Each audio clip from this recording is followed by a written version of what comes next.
BSc part second botany third pteridophyte gymnosperm एवं palaeo botany के अंतर्गत स्टूडेंट्स आज हम एफिड्रा की anatomy of stem root and leaf अर्थात जड़, तना और पत्ती की आंतरिक संरचना का अध्ययन करेंगे। जैसा कि पूर्व में अध्ययन कर चुके हैं, एफिड्रा को संदिग्ध फर भी कहा जाता है। ये पौधे लगभग 2 मीटर लंबे झाड़ी समान होते हैं। एफिड्रा फोलेटा आरोही व एफिड्रा ट्राइंड्रा छोटे वृक्ष के रूप में पाया जाता है। यह पादप कई मीटर तक लंबा भी हो सकता है। एफिड्रा कैम्प्लीफॉइडा में शाखाएं पेंडुलस होती हैं। एफिड्रा फोलेटा में तना हरा खोखला संदिग्ध होता है, पर वो लंबे होते हैं, जो अंतर्वेशी मेरिस्टेम की क्रियाशीलता से अधिक वृद्धि कर लेते हैं। शुरू में तना कोमल, हरा एवं बेलनाकार होता है।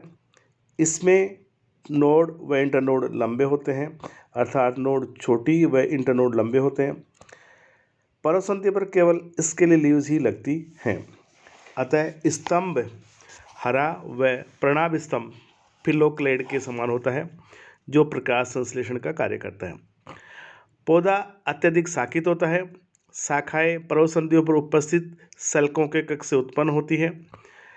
शाखाएं अधिकतर चक्रीय रूप से विन्यासित रहती हैं। प्रत्येक पर्वसंधि पर 4 तक शाखाएं निकलती हैं, जो शुष्क मौसम में गिर जाती हैं। शाखा की अग्रस्त कलिका में 3 से 5 या 4 या 5 पर्व पाए जाते हैं, जो विकसित नहीं होते हैं। वह शल्क पत्रों से ढके रहते हैं। हम अगर टीएस स्टेम की बात करें, टीएस तने की बात करें, तो यहाँ जो तना है वो यंग स्टेम और ओल्ड स्टेम 2 प्रकार से हम इसका अध्ययन करेंगे। टीएस स्टेम की बात करें तो तने के बाह्य आकार में उभार एवं रिज अर्थात रिजेज एंड ग्रूव उपस्थित होते हैं। और मुख्यतः इसकी एनाटॉमी को, स्टेम के एनाटॉमी को हम 3 भागों में बांट सकते हैं: एपिडर्मिस, कोर्टेक्स और स्टील्स। 3 भागों में इसको हम बांट सकते हैं। जो सबसे बाहरी परत होती है वो कहलाती है एपिडर्मिस या बाह्य त्वचा। यह मोटी कोशिकाओं की इकहरी परत होती है, जिस पर मोटी क्यूटिनमय क्यूटिकल्स उपस्थित होती है। गर्तों में दसे हुए हैप्लोचिलिक प्रकार के सनकन स्टोमेटा पाए जाते हैं। वह उभार के नीचे दृढ़ कोशिकीय यानी स्क्लेरेनिकाइमेटस सेल्स उपस्थित होती हैं, जो पौधों को दृढ़ता प्रदान करती है। अर्थात जो सबसे बाहर की परत है वो एपिडर्मिस कहलाती है। नेक्स्ट इसका जो आता है वो है कोर्टेक्स। सबसे बाहर की जो परत है वो एपिडर्मिस कहलाती है, और इसके ऊपर एक ये क्यूटिकल की परत है वो पाई जाती है। नेक्स्ट है कोर्टेक्स। एफिड्रा में जो यंग स्टेम में जो कोर्टेक्स है वो 2 भागों में विभाजित होता है। पहला है पैलासाइड टिश्यू और दूसरा है स्पंजी कर्म। पहला पैलासाइड टिश्यू और दूसरा स्पंजी सेल्स, अर्थात ये 2 भागों में बटा होता है।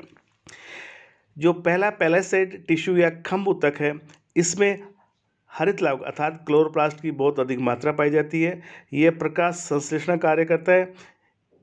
इनकी स्तंभाकार कोशिकाओं में अंतराकोशिकीय वायुस्थान अनुपस्थित होते हैं, अर्थात इनमें एयर चेंबर या वायुस्थान अनुपस्थित होते हैं। ये जो पैलासाइड सेल्स है, ये वाली सेल है, ये खंभ ऊतक कहलाती हैं। दूसरा है स्पंजी टिश्यूज या स्पंजी सेल्स। यह इसे खंभ ऊतक कहते हैं। यह खंभ ऊतक के नीचे पाया जाता है। इन कोशिकाओं में काफ़ी अंतरकोशिकीय इंटरसेल्यूलर स्पेस होते हैं, अर्थात जो नेक्स्ट परत है वो खंभ ऊतक पैलासाइड टिश्यू के नीचे दूसरी परत है वो स्पंजी सेल्स कहलाती हैं, स्पंजी ऊतक कहलाते हैं। और ये पैलासाइड सेल या खंभ ऊतक के नीचे पाए जाते हैं। इनमें हरित लवक पाया जाता है। यह वातायन व प्रकाश संश्लेषण का कार्य करती है। नेक्स्ट है एंडोडर्मिस। यह एक स्तरीय परत होती है जो प्रारंभिक अवस्था में होती है, बाद में लुप्त हो जाती है। नेक्स्ट जो आते हैं स्टील की बात करते हैं, तो स्टील में इनकी बाह्य परत परिरंभ मर्दूतकीय कोशिकाओं की बनी होती है। प्रारंभिक अवस्था में ये स्पष्ट होती है, बाद में अस्पष्ट हो जाती है। वेस्कुलर बंडल्स, यहाँ पर जो वेस्कुलर बंडल्स हैं वो कॉन्जॉइंट वेस्कुलर बंडल चक्र में स्थित होते हैं, तो इनकी संख्या निर्धारित नहीं होती है।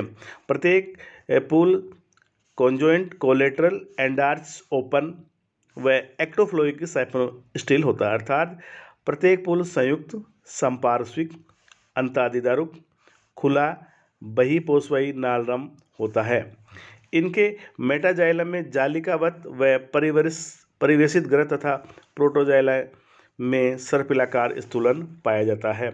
मेडुलरी रेस और सबसे लास्ट में इसमें पित्त पाया जाता है। जो पित्त होता है यह बहुविस्तारित मर्दूतीय कोशिकाओं से बना होता है, अर्थात बहुविस्तारित मर्दूतीय कोशिकाओं की बनी होती है। परसंधियों पर दृढ़कोतीय कोशिकाएं उपस्थित होकर परस संधिपट तनुपट नोडल डायफ्राम का निर्माण करती है, जिसके कारण स्तंभ परसंधि पर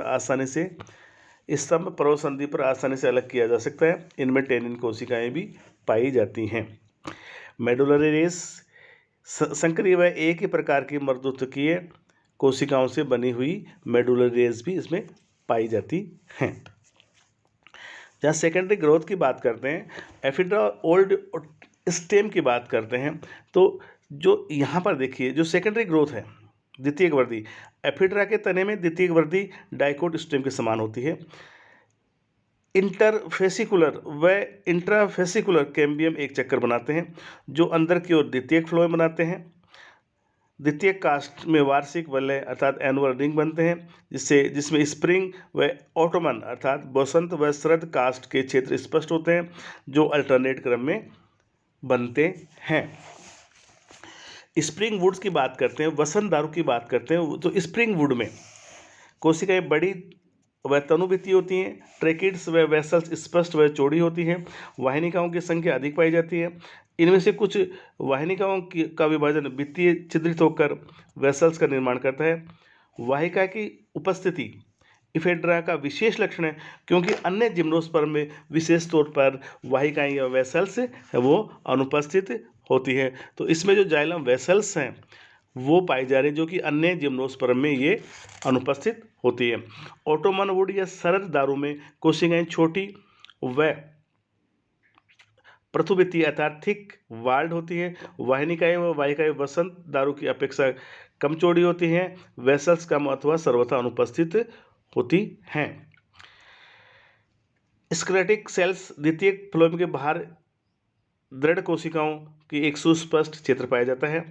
मेडुलरी रेस प्रौढ़ स्तंभ में मज्जा रश्मियाँ चौड़ी तथा बहुपंक्तियुक्त होती हैं, जबकि परित्यक अर्थात द्वितीय वृद्धि शुरू होने के 3-4 वर्षों बाद द्वितीयक जाइलम व फ्लोएम बनने के साथ साथ द्वितीयक फ्लोएम के ठीक ऊपर की कोशिकाएं मेरिस्टेमेटिक और कोर कैम्बियम का निर्माण करती हैं, जो बाहर की ओर मोटी भित्ति वाली सुबेरिन युक्त कारक की कोशिकाएं तथा अंदर की ओर मर्दूतकीय द्वितीय वल्कोट की कोशिकाओं का निर्माण करता है। इसमें ओल्ड स्टेम में जो पित्त है वो द्वितीयक वृद्धि के बाद या तो नष्ट हो जाता है अथवा अल्प विकसित हो जाता है। अब इसके बाद हम आते हैं रूट पर। एफिड्रा की जो रूट है वो मुख्य तने के निचले भाग में एक लंबी प्रबल टेप रूट निकलती है, जो जमीन में गहरे तक जाकर स्तरीकरण व अवशोषण का कार्य करती है। इस पर रूट कैप व रूट हेयर्स पाए जाते हैं। जड़ की अगर आंतरिक संरचना का अध्ययन किया जाए तो इसको हम 3 भागों में बांट सकते हैं, दैट इज एपिब्लेमा मूलीय त्वचा, दूसरा कोर्टेक्स और तीसरा है स्टील, अर्थात 3 भागों में बांट सकते हैं, एपिब्लेमा, कोर्टेक्स व स्टील। मूलीय त्वचा, वल्कुट, वर्रम। जो सबसे बाहर की परत है वो कहलाती है एपिब्लेमा, अर्थात मूलीय त्वचा। यह एक स्तरीय भित्ति वाली कोशिकाओं की बनी होती है। कुछ कोशिकाओं में से मूल रोम अर्थात रूट हेयर्स भी निकल हुए होते हैं। तो ये सबसे बाहर की परत है वो एपिब्लेमा कहलाती है। कोर्टेक्स की बात करें तो जो नेक्स्ट पार्ट है कोर्टेक्स, यह मर्दूतकीय कोशिकाओं की बहुस्तृत संरचना होती है। इसके बाद है एंडोडर्मिस, यह एक स्तरीय ढोलकाकार बैरल शेप्ड एक स्तरीय बैरल शेप्ड कोशिकाओं की बनी होती है, जबकि जो स्टील होता है वो बाह्य परत एक स्तरीय पतली भित्ति वाली कोशिकाओं की बनी परिरंभ होती है। वेस्कुलर बंडल्स अरीय डायार्च होते हैं, अर्थात अरीय दृढ़ आदि धारुक होते हैं। प्रोटोजाइलम में सर्पिलाकार व मेटाजाइलम में परिवेशित गर्त तथा सोपानवत स्थूलन पाया जाता है। जाइलम में वाहिकाएं एवं फ्लोएम में सहकोशिकाएं अनुपस्थित होती हैं। अर्थात जो सबसे बाहर की परत है वो एपिडर्मिस या एपिब्लेमा कहलाती है। ये इसका सेलुलर डायग्राम है टीएस रूट का।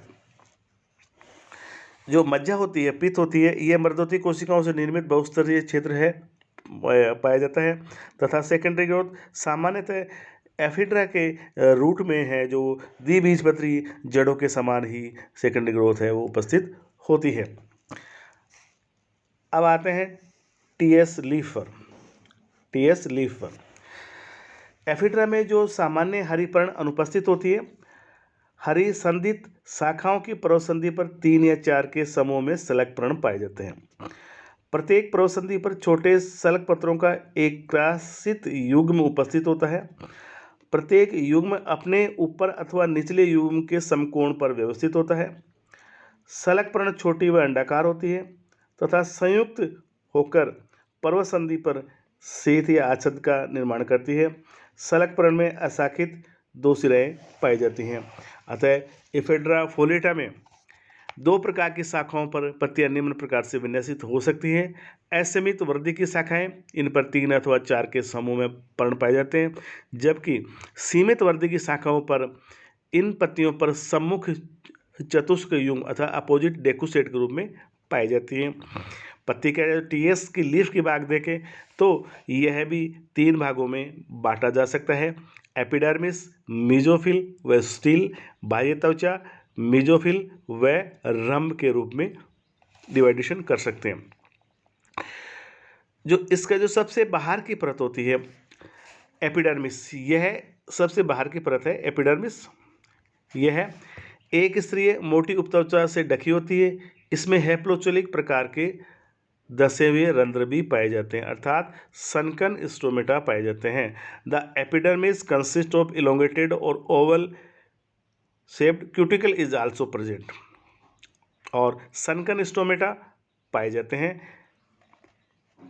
जो मीजोफिल है, नेक्स्ट जो मीजोफिल है वो 2 भागों में बटा होता है।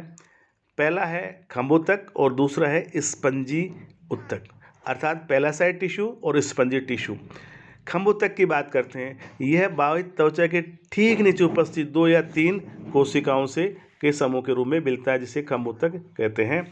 जबकि स्पंजी पेरेन्काइमा यह मृदुतक की कोशिकाओं से बना होता है और स्पंजी पेरेन्काइमा कहलाता है। इसमें अंतरकोशिकीय स्थान उपस्थित होते हैं। इन कोशिकाओं में हरित लवक अनुपस्थित होता है। स्टील की जो बात करते हैं, रंभ की बात करते हैं। एफिड्रा जो फोलिएटा है उसकी पत्तियों में 2 संवहन पुल पाए जाते हैं। प्रत्येक संवहन पुल एक मृदुतकीय आच्छद पेरेन्काइमेटस बंडल शीट से घिरा रहता है। वह संयुक्त संपार्श्विक होता है। जाइलम फ्लोएम की तुलना में कम परिवर्धित होता है। वेसल्स पूर्ण रूप से अनुपस्थित होती हैं। वह केवल वाहिनिकाएं या ट्रेकिड्स पाई जाती हैं। फ्लोएम में चालनी नलिकाएं व फ्लोएम मृदुतक पाया जाता है, जबकि सहकोशिकाएं अर्थात कंपेनियन सेल पूर्ण रूप से अनुपस्थित होती हैं।